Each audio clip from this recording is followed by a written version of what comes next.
Samantala, tiniyak ng NDRMC ang kahandaan nito kaugnay ng bagyong Santi at bilang naman ng mga nasawi sa ITCZ sa Visayas at Mindanao, tumaas pa. Ang buong ulat ihatid sa atin ng aming kasamang si Waywaya Macalma, live na mag-uulat naman mula sa NDRMC sa Campo Aguinaldo. Waywaya, magandang hapon. Kirby, ang lakas na ulan na ating naranasan kagabi ay hindi pa ito ang hagupit ng bagyong Santi. Ngunit ito ay thunderstorm lamang. Ito ay ayon nga sa Pag-asa.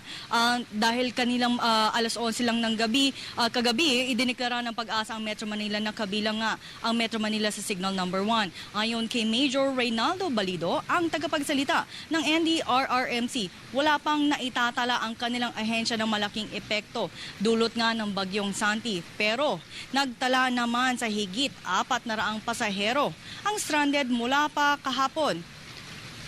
8 fishing vessels at 27 rolling cargos naman ang hindi na pinahihintulutan ng Coast Guard na pumulaot mula pa kahapon sa mga pantalan ng Catanduanes ng Albay. Habang sa pantalan naman ng Balanacan, Mogpog, Marinduque, Dalahican, sa Lucena City, Quezon, Kawit, at Boac Port ay nagsuspinde na ng kanilang operasyon dahil nga dulot na ito ng bagyong Santi. Ito upang maiwasan ang anumang trahedya sa dagat.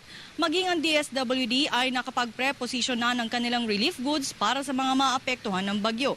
Naglaan ng standby funds ang ahensya ng mahigit 100 milyong piso. Naka-standby na rin ang mga first responders gaya ng AFP, PNP, Bureau of Fire, DPWH at DOH. Oras na kailanganin sila ay handa at nakapreposisyon na rin ang kanilang mga gamit. Samantala, sa epekto ng Intertropical Convergence Zone sa Visayas at Mindanao, umabot na sa 20 ang namatay. Ito ay dahil sa malawakang pagbabaha, habang 2 naman ang nawawala hanggang sa ngayon sa Mabinay, Negros Oriental na natangay ng rumaragas ang tubig sa simula pa nitong October 4. Pataas naman ng pataas ang mga apektadong pamilya na nagtala sa 44,407 na pamilya o 207,971 na katao ang apektado sa 3 probinsya sa Western Visayas, Central Visayas, Zamboanga Peninsula, Northern Mindanao, Soc-Sargen at ARMM. Ngunit nasa 6,978 na pamilya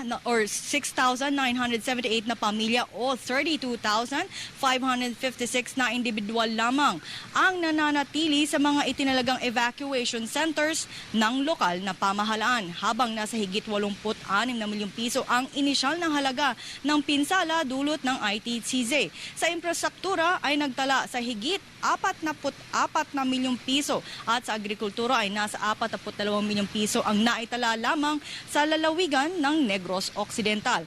At Kirby, dakong alas 11 nga kanina ay nagsimula bumuhos ang ulan dito sa lungsod ng Quezon City, at mula pa kanina at hanggang sa ngayon ay hindi pa rin siya humihinto, pero ngayon medyo humina na ang ulan dito.